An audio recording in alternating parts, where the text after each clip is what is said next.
अभी गणेश जी विसर्जन हुए, गणेश जी को जल में विसर्जन किया, तो आपके मन में एक प्रश्न तो खड़ा होगा, आया तो होगा कि गणेश जी के 10 दिन तक बिठाओ, नित्य पूजन करो, ने पाठ करो, ने अर्चना करो, ने 10वें दिन इनके विसर्जन कर दो, और वो भी पानी में कर दो।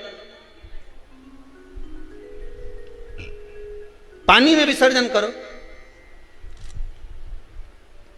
तो ये कहां लिखा कि जल में विसर्जन करो? श्रीमद् भागवत पुराण की रचना जब वेद व्यास जी महाराज करने के लिए बैठे, वेद व्यास जी ने सुखदेव जी से कहा कि मैं मंत्र बोलूंगा, मैं श्लोक बोलूंगा, इसको लिखेगा कौन? तो सुखदेव जी ने बोला गणेश जी से विनती करो।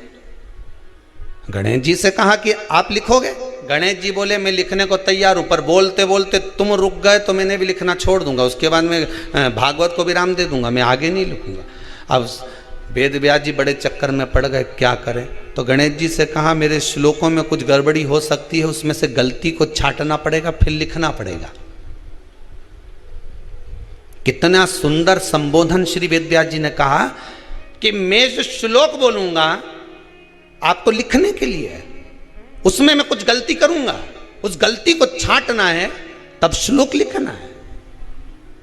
क्यों कहा वेद व्यास जी ने ये बात? गणेश जी भगवान है, वेद व्यास जी कहते हैं मैं तो संसारिक मनुष्य हूं ना, गलती तो कर सकता हूं। गलती कौन करता है? जम के बोलो भगवान गलती करता है क्या? नहीं, गलती कौन करेगा? मनुष्य। गलती मानव करेगा, गलती मनुष्य करेगा। और गलती करने के बाद अगर हमसे अपनी जिंदगी में कोई गलती हो जाती है तो एक बार क्षमा मांगने में कुछ जाता है क्या? प्रणाम करने में कुछ जाता है क्या? निवेदन करने में कुछ जाता है क्या? नहीं। गलती हो गई मुझसे, तो गणेश जी आप गलती को छांटना, लिखना। गणेश जी महाराज लिखने बैठ गए। लिखते लिखते लिखते लिखते 10 दिन हो गए गणेश जी महाराज को। शरीर में ताप पड़ने लगा गणेश जी महाराज के। वेद व्यास जी ने गणेश जी के हाथ का स्पर्श करा तो शरीर तो तप रहा था। वेद व्यास जी ने वहीं पर श्रीमद् भागवत के श्लोकों को विराम दे दिया। अब नहीं बोले। गणेश जी लिखते लिखते लिखते लिखते लिखते लिखते थक गए, ताप पड़ गया, शरीर गर्म हो गया। वेद व्यास जी ने कब करूं क्या? 10 दिन से लिख रहे हैं और शरीर पर ताप पड़ रहा है, करा क्या जाए? उन्होंने गणेश जी का हाथ पकड़ा, उठाया और कहा चलो प्रभु हमारे साथ में। वेद व्यास जी गणेश जी को ले गए और ले जाकर शीतल जल में श्री गणेश जी महाराज को बिठा दिया। गणेश जी को पानी के अंदर उनको विराजमान कर दिया कि अब आप ताप को थोड़ा ठंडा कर लीजिए। शीतल जल में बिठाया। उस दिन से नियम हो गया कि 10 दिन गणेश जी बैठते हैं और फिर उनका विसर्जन होता है पानी के अंदर, जल के अंदर, शरीर का ताप मिट जाए। तो गणेश जी ने वचन दिया है वेद व्यास जी महाराज को, आपने मेरे ताप को मिटाने के लिए मुझे जल में बिठाया है।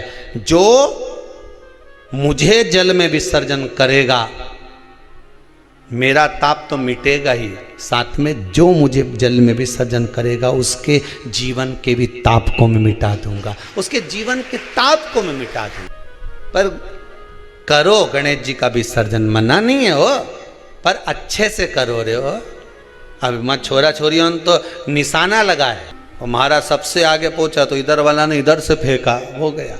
ये हमारे धर्म की हंसी उड़ा रहे हैं, ये हमारे धर्म की हंसी है। धर्म को बचाने का प्रयास एक हिंदू ही कर सकता है। नमस्कार दोस्तों, श्री शिवाय नमस्ते, हर हर महादेव। जैसा कि आपने आज की वीडियो में सुना कि गणेश जी को 10 दिन रखने के बाद पानी में क्यों विसर्जित किया जाता है, इसका वर्णन पंडित प्रदीप मिश्रा जी ने इस वीडियो में किया है। अगर आपको वीडियो अच्छी लगी तो इसे लाइक करें और चैनल को सब्सक्राइब जरूर करें।